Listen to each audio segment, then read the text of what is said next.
Hi guys, welcome to my latest video. So I saw just before Christmas the new Spider-Man No Way Home, and it was epic. So there's going to be no spoilers in this video. I don't want to mess it up for anybody else who hasn't seen it yet. But considering my absolute adoration for the MCU and everything that they're doing and everything that is still coming in the next couple of years, I thought I would do a ranking of all the MCU movies up to Spider-Man No Way Home. Alright, so as you can see, I've got 5 categories. Masterpiece, meaning I think it's probably worth an Oscar. Amazing, it was really, really good, but not Oscar worthy. Okay, yep, moved the plot along, etc., etc. Slow burn, like, yes, it was okay, but it had too many moments where you were just like, yeah, okay, get to the point. And then meh, like, nah, could have skipped it and it wouldn't have mattered.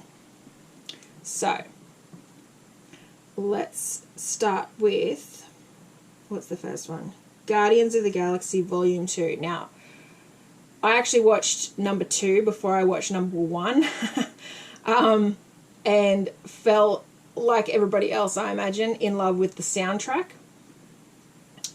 So Guardians 2 is amazing for me. I love it. Next cab off the rank, Spider-Man, that must be Homecoming. I can't quite see the title, it's not big enough. Homecoming was okay. After I saw the new Spider-Man the other day, I actually came home and re-watched the first 2 Tom Holland Spider-Mans, and I also watched Into the Spider-Verse for the first time. Also not going to spoil that, but so where do I think Homecoming fits? The first time I watched it, I wasn't really keen on it, and now that I've gotten to the end of the current trilogy for Spider-Man and rewatched it, I liked it a lot better. So I'm probably going to put it in okay, because it still has lots of good moments in it. Ant-Man and the Wasp. Yeah, probably slow burn for me. I love Paul Rudd, but even he couldn't save that movie, unfortunately. Much preferred the first one. Ant-Man 1 was okay. Again, not Oscar worthy, not, brilliant, but good introduction for Ant-Man. I much preferred him in the Marvel movies. I much preferred him in the Avengers movies. We'll keep the actual Avengers movies till the end. So, what do we got? Captain America. The first Captain America. Yeah, I'm going to go with okay. It was okay. It was a good introduction for Captain America, obviously. He's a great character, but to this day, still not my favourite. Iron Man is definitely my favourite. So, yeah, I put him in okay. Who else we got? Black Panther. That was really good. Probably doesn't make my top 10 just because it's kind of its own story. It's not connected to the other Avengers as much, in my opinion. So I'm going to go with okay. Captain Marvel, it was probably the same, because I think they did her a disservice by putting her movie chronologically where it is. Like, not the story itself, but when they made the movie, in terms of all the other movies that were being made. If they'd introduced her earlier, I think she probably wouldn't have gotten so much hate. It's just that she didn't kind of fit with the other characters unless you got to the end of the movie and then watched the end credit scene where Nick Fury has, you know, the Tesseract and all that kind of stuff. Her origin story was sort of not connected to the rest of the superheroes. Guardians 1, love it. Probably going to put it in amazing as well. Prefer number 2 to number 1, if I'm being honest. Where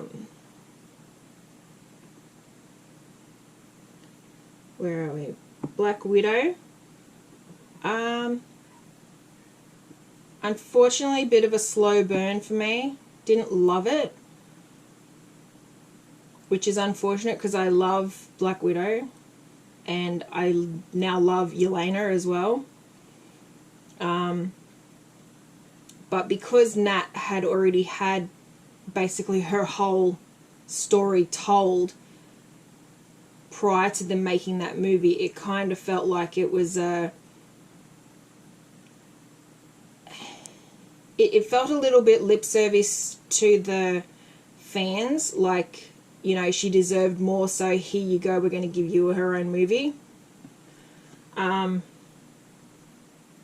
Not to say that they shouldn't have done it, but yeah, I don't know. I like that they introduced Yelena. I just, yeah, it's complicated for me, so I'll keep it in slow burn.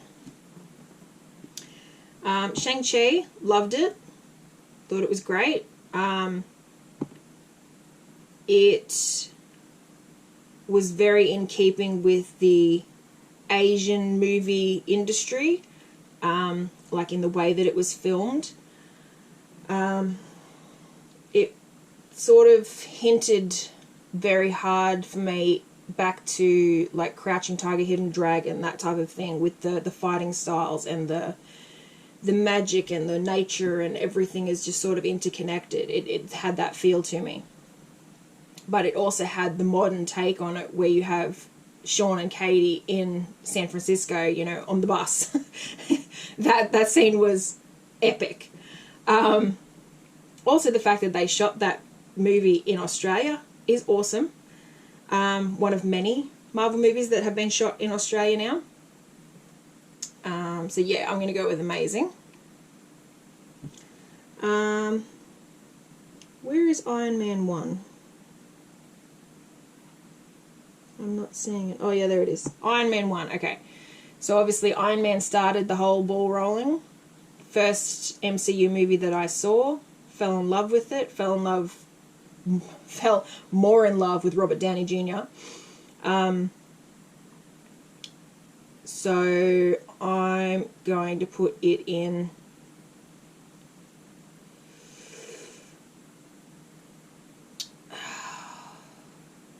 see, it's a hard one for me because I love it, but I actually, contrary to other fans,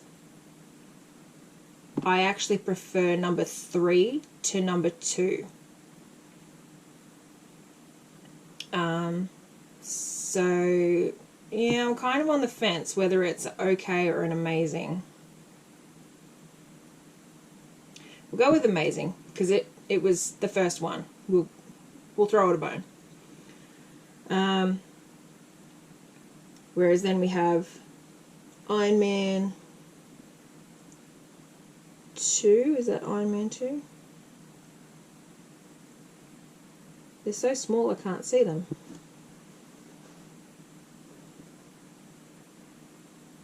No, that's number 3. That's it there. Iron Man 2. I also rewatched this recently. Actually liked it more than I remembered I did. So I'll probably put it in the okay category. Because like I said, I still prefer number 3 to number 2. So 3 I'm going to put in amazing. mostly because of, which is unfortunate because they introduced Pepper's superhero origin, but then didn't take it any further, and I wonder if that's because Gwyneth Paltrow wasn't interested in signing on for the long haul, because they had already planned out Tony's demise, if you like they knew that there was only a few more movies before he was going to ultimately die, and once he's gone, Pepper is going to have Morgan, and she won't want to be, superhero and all that kind of stuff. So I don't know if that was a plan from the beginning, but it would have been really cool to see her superhero, thing continue. But now, Hulk, if this is the Edward Norton Hulk, I haven't actually seen it. Way back when I did see the Eric Bana Hulk, don't honestly remember anything about it.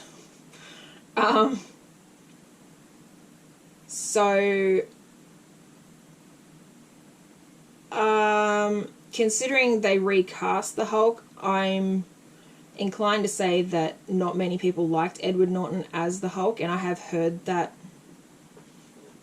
said at various times. So I'll probably make it my first meh, just purely from the fact that I haven't seen it. Alright, so we've done all the Ironmans. Now for Thor. First Thor was good. Obviously I'm a little biased because it's Chris Hemsworth and he is hot and Australian. And technically only lives about 5 hours drive from where I live because he lives in Byron Bay. But all that aside,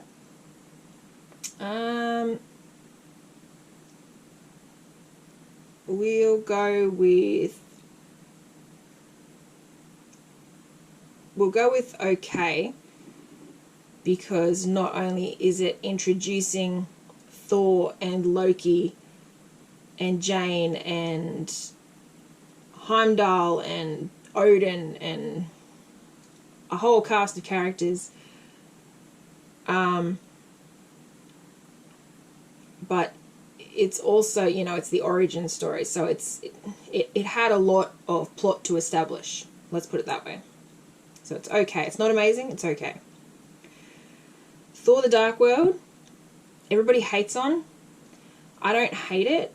I don't love it, but I don't hate it. It's definitely a slow burn.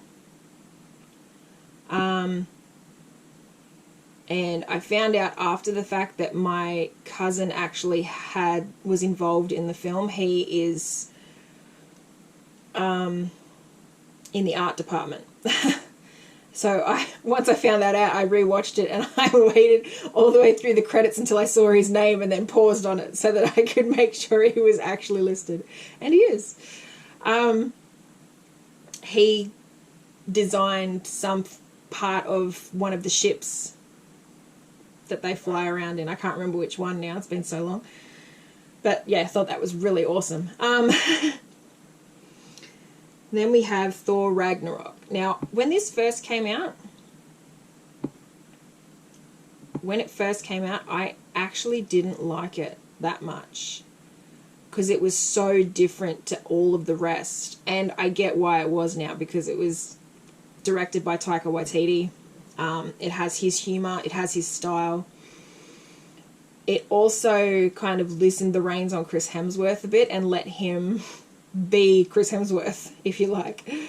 But in rewatching it since several times, I've now come to really like it, and it's now in my amazing category. Doctor Strange, didn't love it the first time, don't love it still, but I appreciate it for the origin story and what it brings to the overall universe, because obviously Doctor Strange becomes a big part of the larger story going forward. So I'm going to put it in okay.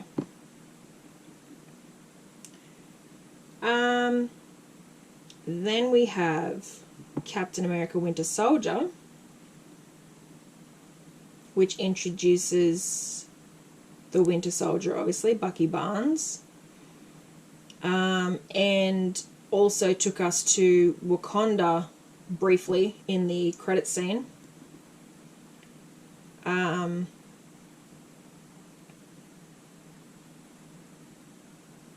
Was it in Winter Soldier he goes to Wakanda? Maybe it was in Civil War. I can't remember now. Either way. Winter Soldier was okay. Wasn't fantastic, was okay. Alright, so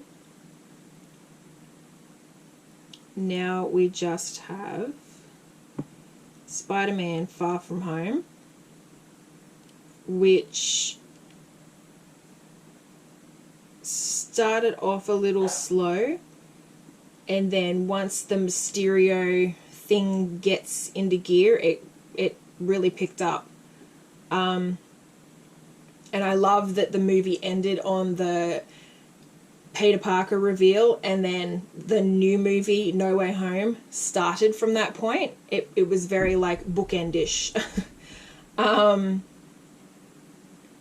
So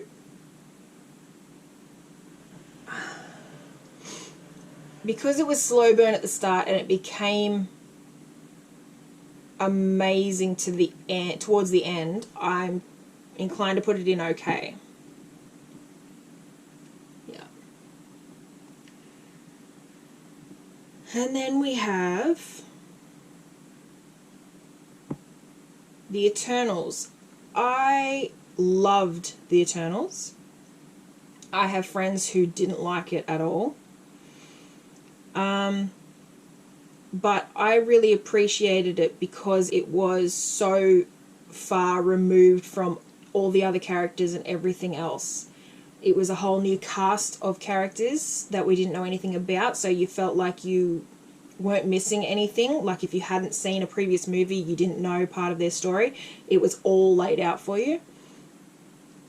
And it was laid out really well, and I loved, probably along with a lot of other people, loved the connection that I don't know if they built it or it was naturally there, between Makari and Druig. I loved what they had. That was really cool. I felt a little bit ripped off because Salma Hayek, being who she is, I expected her to have such a bigger role than she did.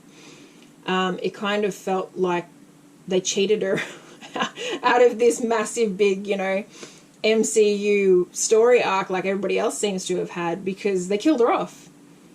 Now, I don't know if there's going to be an Eternals 2. I don't know if they're going to bring her back for that, whether it'll be like a flashback scenario, or... Because, I mean, she spent 7,000 years on Earth with this team of people, and we had her in the movie for 5-10 minutes. It just didn't sit right. But the rest of the movie, like, good twists, good turns, good, everything like that. I loved it. Good humour. So I'm going to put it with amazing. And now that brings us down to the 5 Avengers movies. Is that 5 Avengers movies?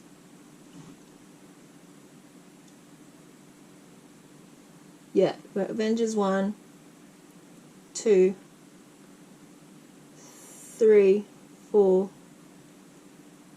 5. Is that Endgame? Yep. Yeah.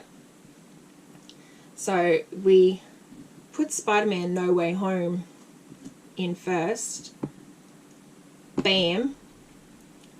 Definitely belongs in Masterpiece. There's going to be people who don't agree with me. Come at me. I grew up with the Tobey Spider-Man movies. I've also seen the Andrew Spider-Man movies. Went to see Spider-Man, The Amazing Spider-Man 2 at IMAX in Sydney when it first came out. And that whole Gwen scene, oh my God, tears streaming. But Tom Holland was so well cast in the latest Spider-Man movies. He has a different origin to the other two. He's younger, so therefore they could start his story earlier. The fact that the story starts when he's 15 and he actually looks 15, even if he's not, probably helps the story a lot. So, yeah, I don't want to spoil anything for anyone who hasn't seen it, so I won't go any further. But needless to say, you need to go and see No Way Home because you're missing out if you don't see it. Yeah, I'll leave it at that. All right, now all we have left is the Avengers movies. So Avengers 1 obviously was fantastic, amazing. So it goes in amazing. Age of Ultron, I didn't ever love it particularly compared to everything else. It was the origin of Wanda and Vision, but until WandaVision, the show, came out, I didn't really have a connection to them particularly. So I probably put Age of Ultron in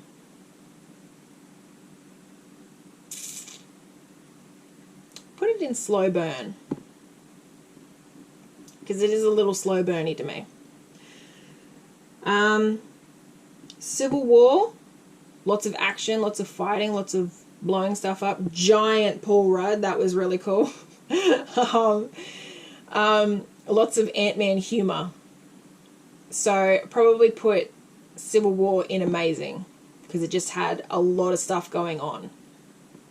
But not so much stuff that it wasn't hard to keep track of what was happening, which is good. That's how you want it to be, lots of action, lots of character development, lots of, things happening pretty much constantly, but not so much that you get lost and can't keep track. That's a good movie. Infinity War. It has to go in masterpiece, honestly. In the first 5 minutes, Loki dies. Or dies. Although there's no about it, he actually does die, because now that we've seen the TV series Loki, we know that he does actually die in that moment. But when he takes the Tesseract and goes back in time and creates the alternate timeline, is before he dies. And he's shown his own death and it freaks him out. So he does die in Infinity War. And he did it for the right reasons. He did it to save Thor. He was being altruistic, which, he hasn't been that much of throughout his whole storyline. So Infinity War, it sort of melded everything together, because we had half of them were in space fighting Thanos and the other half were on Earth fighting Thanos. And then half of them got snapped. So it was kind of all of these different little origin stories that we'd had building up towards this massive big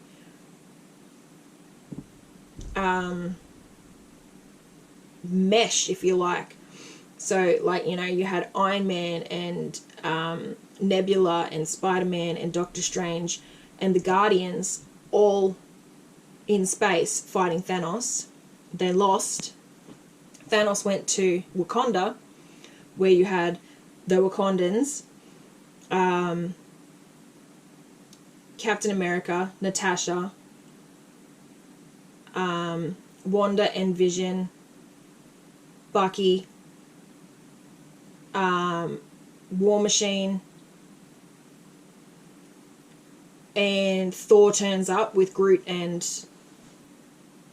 Oh, that's right. No, Ant-Man is not there because he's in the quantum realm at that point. That's, yeah, okay. So, because in Endgame, he comes out. Yeah, I was trying to think where is Paul Rudd in all this? Like, I'm trying to picture him. Is he little? Is he big? Where is he? But he's not there. So yeah, you've got half of them on Earth and half of them in space, and it's just like they tie it all together really well. And it kind of leaves it at a holy shit, what just happened at the end. So it's definitely masterpiece material. And then of course you had Endgame, which was a little slow burny towards the start, but it had to be because it set the tone for how all the characters were feeling. Like, you know, they'd gone head to head with the bad guy and they'd lost. That had never happened before. So, you know, their pride was hurt. Their mental health was unstable. You know, it was kind of like a WTF moment. What have we done? Why couldn't we fix it? You know, we can't do anything about it. And then from that point on, when Paul Rudd shows up at the gate like, hey, I've been missing for 5 years, but here I am. That was just, when I first saw that part in the trailer and I thought, oh my God, Ant-Man is going to save the day. It'd be so ironic if that was what happened. And it did. Well, Ant-Man and a rat, but, you know. And I loved that in the 5 years that everyone had been gone, Tony had been able to actually live his life with Pepper, and they'd had Morgan, and, you know, they actually had a really nice life together. Steve was sort of still being Steve, you know, very resolved, because he'd lost, of course, Bucky and Sam. Natasha was devastated because Yelena was taken along with everybody else, and she was just doing what she does, you know, carrying on, fighting the good fight. And yeah, so it was just, I'm pretty happy with what I've ranked all of them, honestly. I don't think I'd move any around. If this included the Disney Plus shows as well, then WandaVision would be in Masterpiece. Falcon and Winter Soldier would probably be in slow burn or okay. Like, it was a slow build to get to the point, and I know that there was a pandemic in the middle of them filming that, and they actually had to change the storyline slightly, so that probably didn't help. So yeah, probably put it in an okay. I wouldn't put it slow burn, but okay. And then you had Loki. Loki was awesome. There was one episode in Loki that felt like a slow burn, but the other 5 episodes were epic. So it would go in amazing. And then we had Hawkeye, which is just wrapped up. And from the very beginning,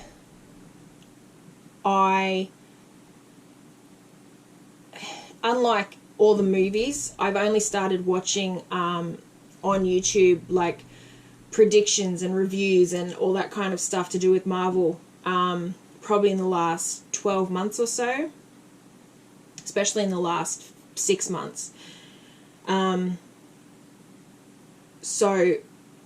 Before the show actually started and after every episode, I would watch the catch up of, you know, oh, this happened and what do you think's happening next, and etc. etc. So I had a very different perspective on Hawkeye than I had on any of the other shows. So from the very beginning, we knew that Kingpin was going to be the big bad.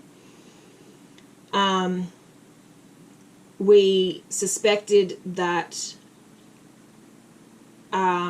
Kate's mum was the bad guy, which ultimately turned out to be true, but she was a bad guy for the right reasons, I guess.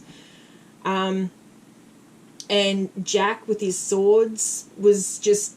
that was kind of like a red herring they just threw in there, because he was supposed to be like a completely different character, well, like the same character but different to what he ended up being in the show. So I don't know if maybe if there's going to be a season 2 whether they'll explore that further. And now that I've seen Hawkeye with Kingpin in it, I had previously not ever seen any of the Netflix Marvel shows.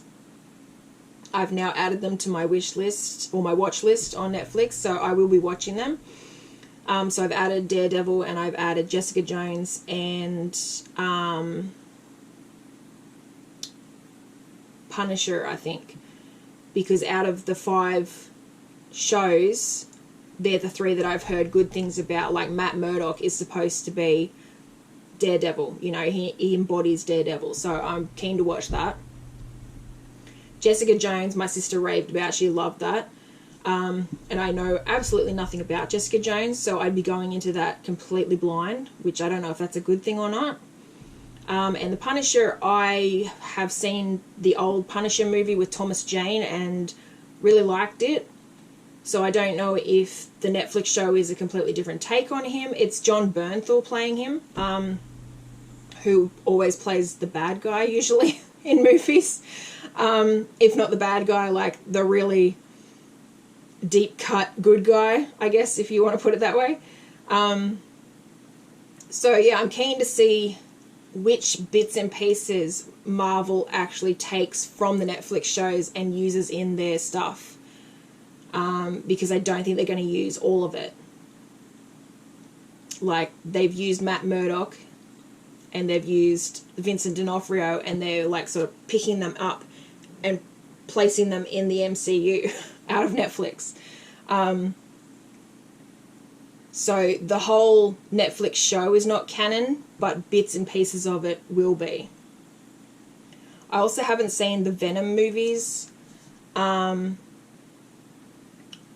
but I've seen little bits and pieces on social media of what it's about. Like, there's something going around saying basically that, you know, I like Sony's new take on Venom because it's basically Tom Hardy wandering around for 2.5 hours talking to himself looking like shit. Which doesn't exactly sound appealing to me as a movie, but since the end credit scene in No Way Home, now we know that Venom is actually going to be put into the MCU properly. Whether it's Tom Hardy's Sony Venom or a completely different Venom, we don't know yet. So, but they've seeded that plant, so we'll see where that goes.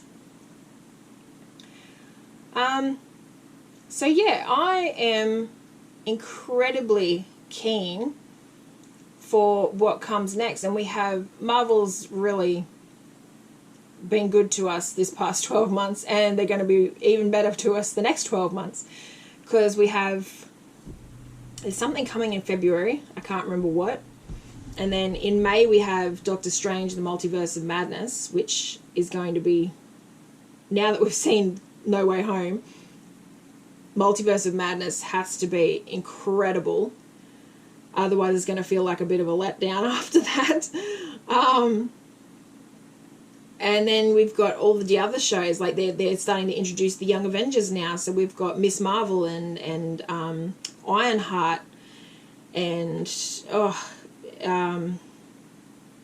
anyway, we've got Secret Invasion coming up, which is going to be the Skrull. There's so much coming that I cannot wait. So, anyway, let me know down below if you agreed with my rankings of the MCU movies. Which ones would you change? Which ones do you agree with? And which movies that are coming out in the next 12 months are you really excited to see? For me, it's Multiverse of Madness, definitely, because since WandaVision, I've fallen in love with Wanda. And I want to see more of her. I think she's going to go really dark. So it's going to be interesting to watch. But anyway, thanks for watching my Marvel ranking video, and I'll see you for the next one. Bye!